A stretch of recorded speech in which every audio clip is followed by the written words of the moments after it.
So this is very exciting. We're having a very unusual occurrence. This is Debra Silverman's podcast, the I Don't Believe in Astrology podcast. And if you would say your name. My name is Airisun Wonderli. Airisun Wonderli. I mean, come on. So Airisun Wonderli, this is a synchronistic event based in magic that we met through a mutual friend who is a very high level intellectual scientist and metaphysical guy called Tim, who I've known for 15 years. And we talk about a man called Walter Russell. Walter Russell is not very acknowledged by most people, unlike Alice Bailey or Blavatsky or Gurdjieff or all the teachers that came in that era who got recognized. He got left out by some, and others still know that he's to be worshipped. He is probably, and you would say this better, his intellectual contribution to our planet is still being evolved and unpacked because he was so advanced. So I'm going to leave it to you. This is an unusual podcast in that we're not talking about the environment, and we're going to talk about astrology and bring up Walter's chart in a moment. But I'd love for you to begin just to introduce to our audience that knows nothing about Walter and his contribution and what's gotten you so captured. I've been captured for a very long time about Walter Russell. Had the privilege to meet his wife twice before she refolded, which is their term for passing away. And but just probably in the last 20 years, 25 years, got really interested in Walter Russell. I have a degree in art, so I was mostly fascinated by his background in art, which is magical, because he quit school at the age of 9 and passed an examination and went into college at the age of 16. So he's just fascinating to me. I think we could spend lifetime studying the Russells and never know it all. So basically, he was born in 1871, which I think is just an interesting era, before the Gilded Age, historically. And so, he went through. Can you talk a little bit about what, I know he was an artist, but can you talk a little bit about the scientific point of view that he carried?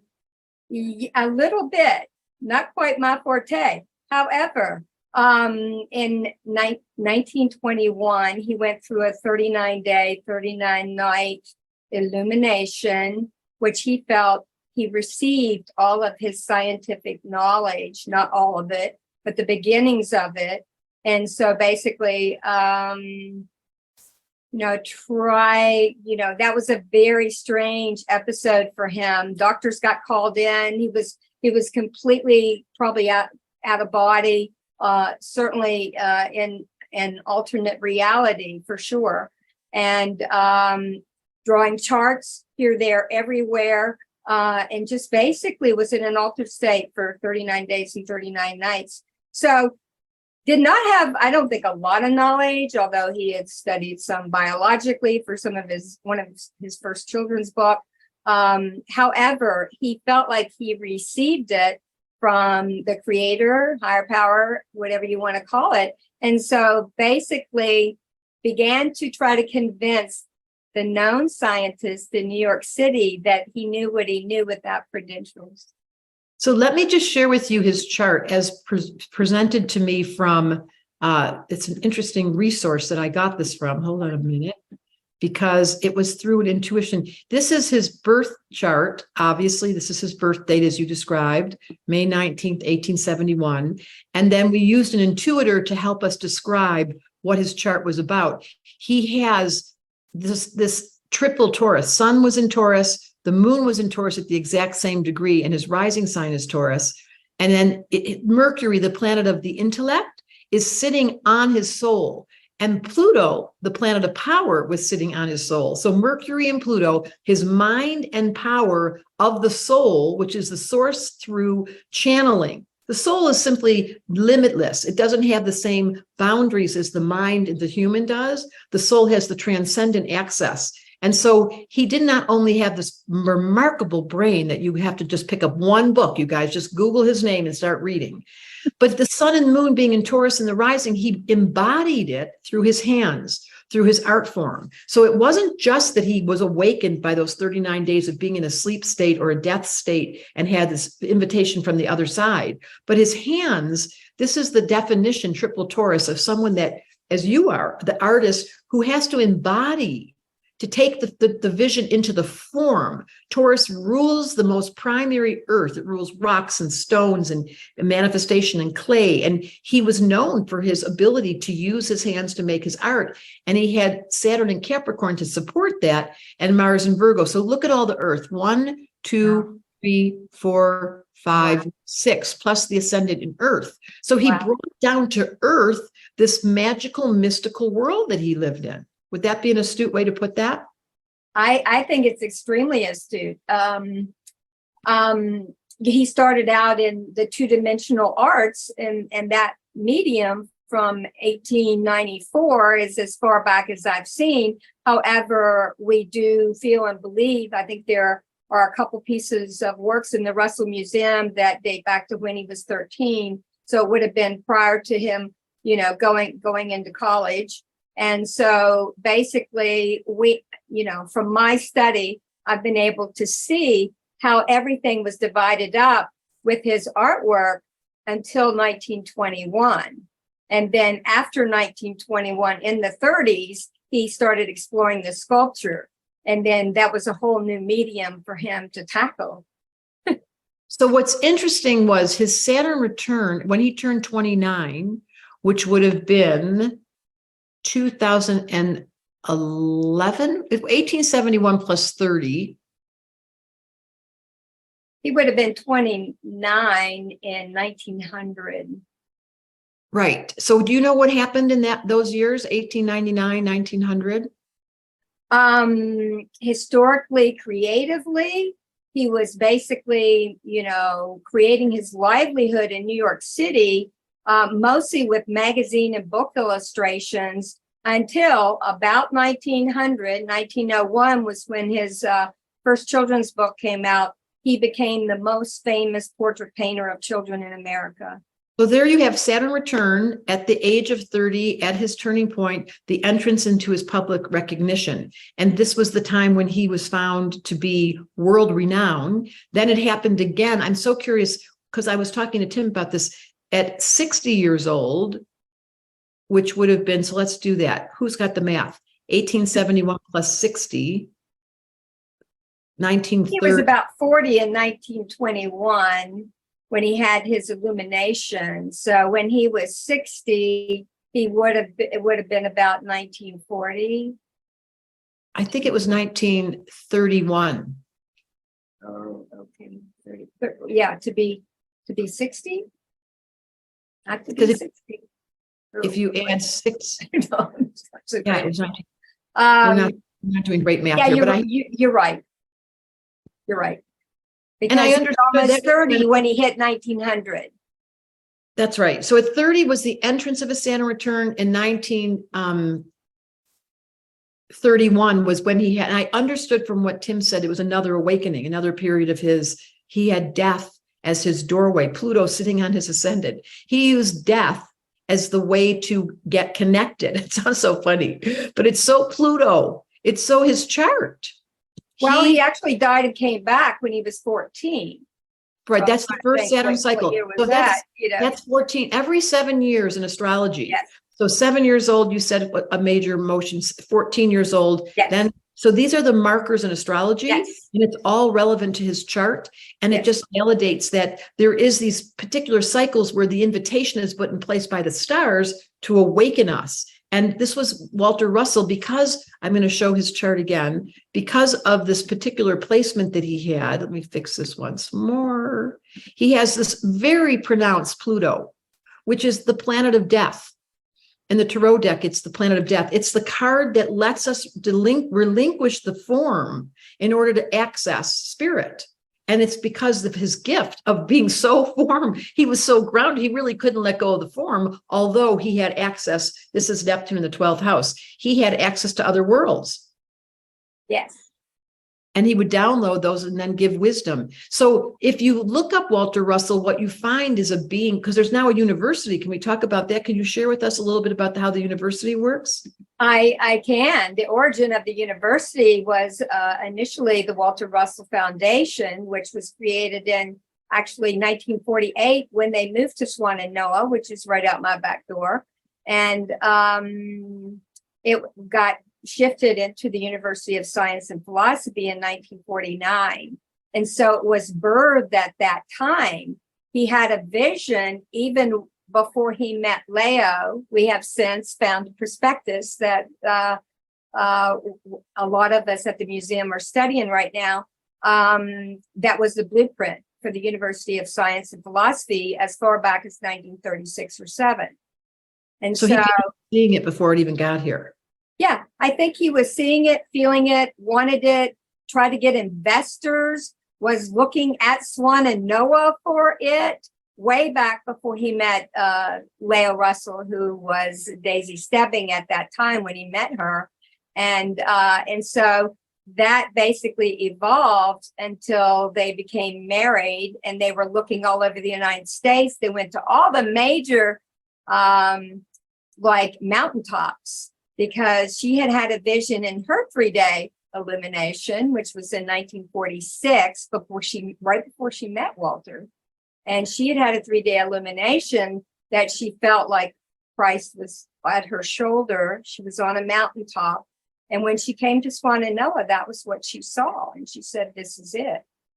So talk a little bit about his contribution. Like we don't know anything. So you have to remember that. My audience has no information. So if you could pretend you were a beginner, clearly he was an artist. He downloaded volumes of books that were all based on the chakra system and based on time and space and matter, and showing us how the planetary movements occurred. He was a full channel.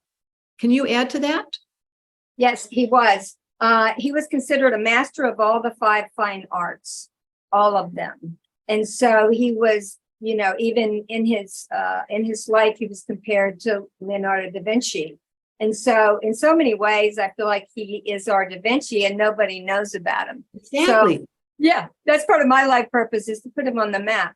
And so basically when people start studying Walter Russell, and if you look at the history, I have this thing about history, you want to know where you're going, look where you've been, you know? And so if you study their history and see how they merged, it was so apparent there was no accident. There was no accident with them meeting. You know, The Man Who Tapped the Secrets of the Universe was the first book fell into her hands. Didn't he know Tesla and Einstein? From my understanding, he knew Tesla. I don't know if he personally knew Einstein, but my understanding is that he at least wrote to Tesla and they wrote back and forth. And so Tesla told him to save your science for 1,000 years because he was so far ahead of everybody else, and was concerned that it wouldn't be accepted. Which is what happened. Which is pretty much what happened. Yeah. So the revivaling or the return to this wisdom is an invitation. Now, what would be the philosophical principles that could you identify some of the principles that he has been holding, or he promotes, or he holds as a centerpiece of his work? I think the most important ones he believes in the genius in every person, that everyone has that capability if they can connect with the creator.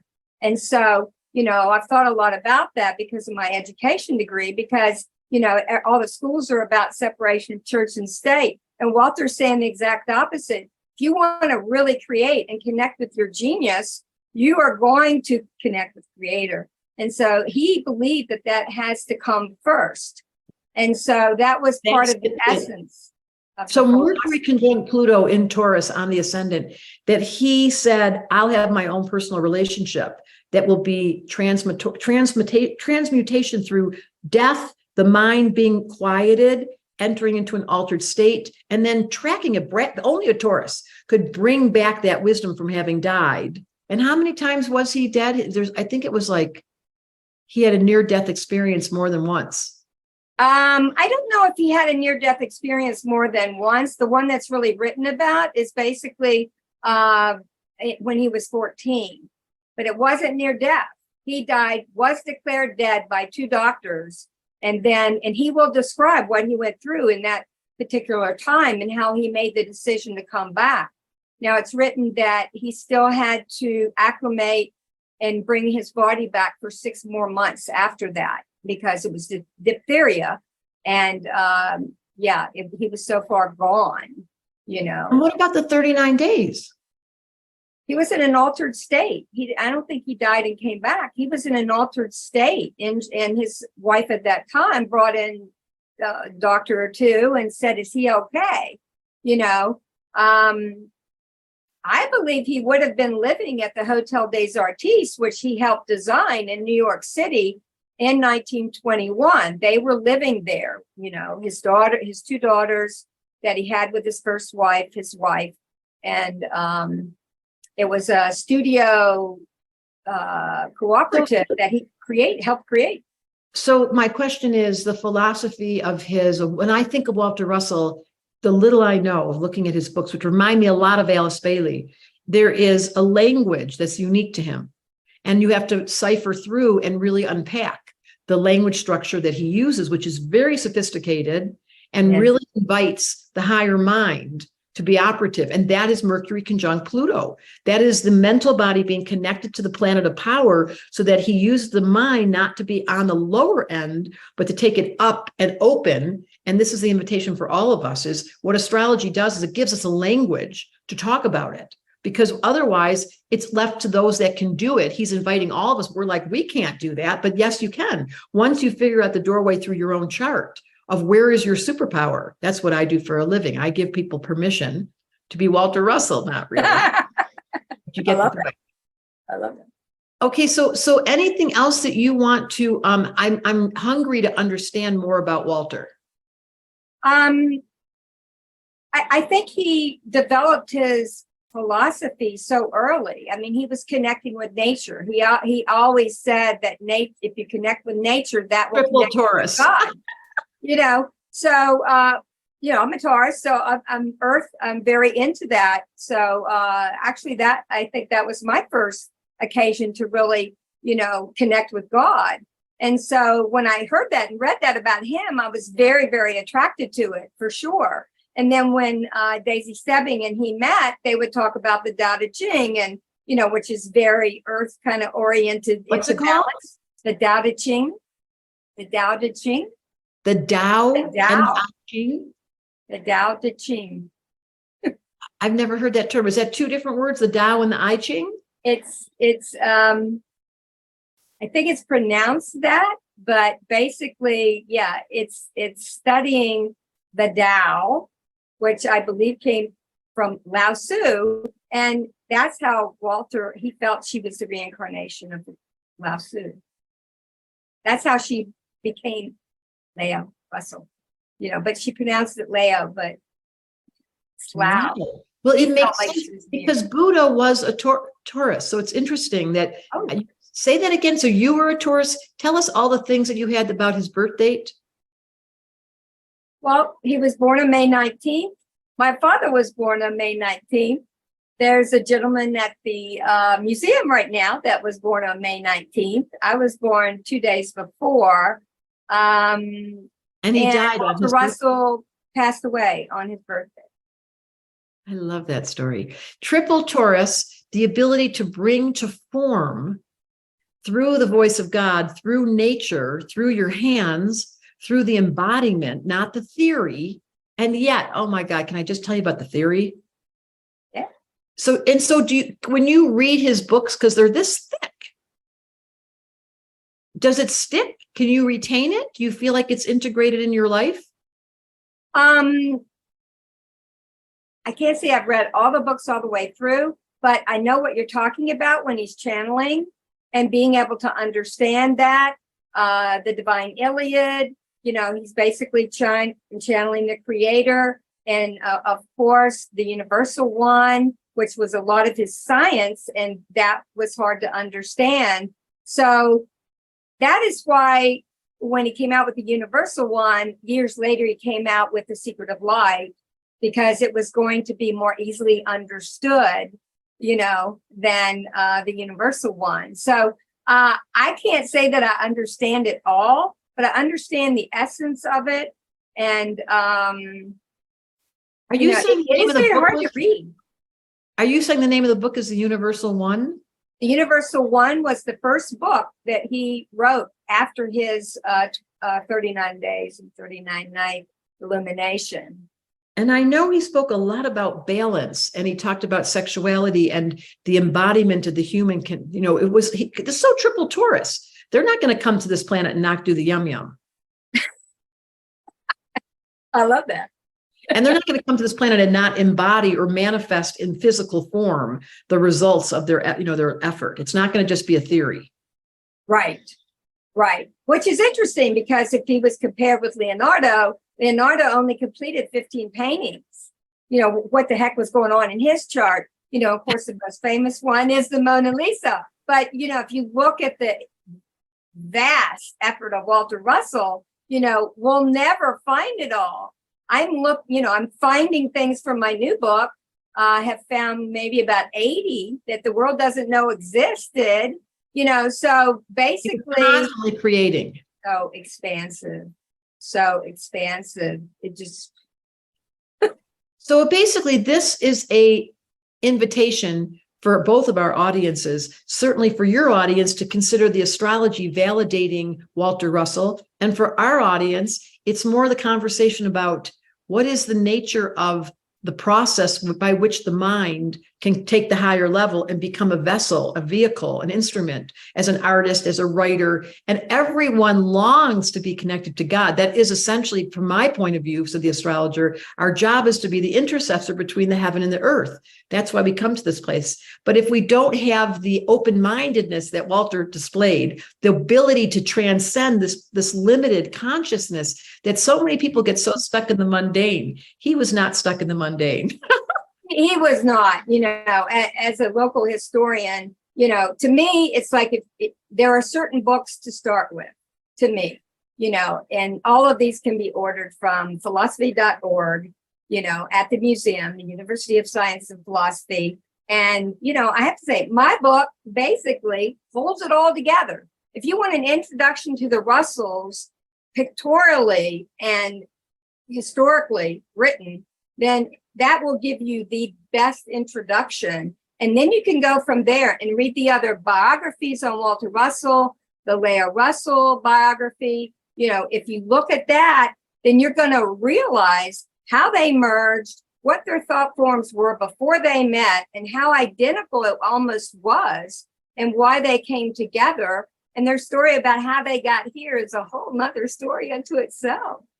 I think the important part, just to simplify, because you're so fascinated, it's clearly your mission this lifetime, from a generic overview, is how do I facilitate your interest, my audience, and we can send this to your audience, in understanding that every human, to your point, is a genius with a waiting clock behind your awareness that's saying, can you wake up? And Walter Russell, through death, I think it's so funny, Mercury conjunct Pluto on the ascendant, through his death, he woke up. And then through his art form, triple Taurus, he kept on manifesting.